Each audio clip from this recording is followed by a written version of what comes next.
Hi అండి అందరికీ. ఈరోజు దోసకాయ అంటుకూర చేస్తున్నానండి. ఉప్పు, ఒక దోసకాయ 2 టమాటాలు కట్ చేసుకున్నానండి. ఇప్పుడు ఉప్పు వేసాను కదా,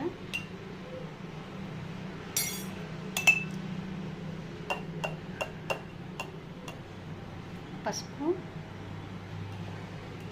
కారం,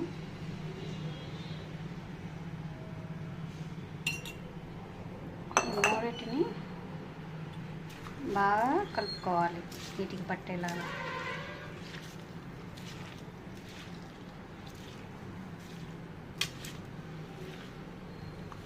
చాలా టేస్ట్గా ఉంటుందండి, ఒకసారి ఇలా ట్రై చేయండి.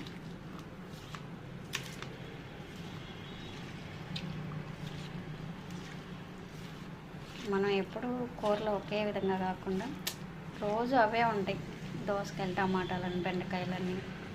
ఇంకా ఉన్నటితోనే మనం జీవితాంతం తినాలి కదా, అలాగే ఒక్కో వెరైటీగా చేసుకొని ఆస్వాదించటం.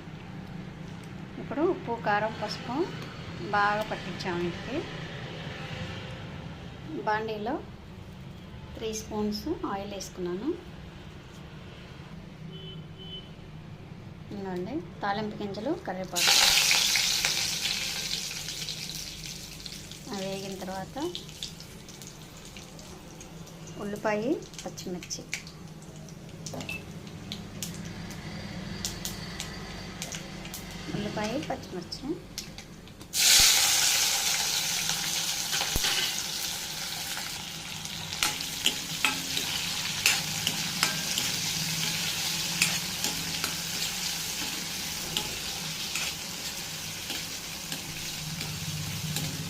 కొంచెం ఉల్లిపాయలు కలర్ మారాలి, కొంచెం మగ్గితే చాలు, కొంచెం మగ్గించాలి. ఇవ్వండి కొంచెం కలర్ మారింది కదా, మరీ మాడడం అవసరం లేదండి, కొంచెం కలర్ చేంజ్ అయితే చాలు. ఇప్పుడు ఉప్పు, కారం అన్నీ కలిపి పెట్టుకున్నాం కదా, వేసి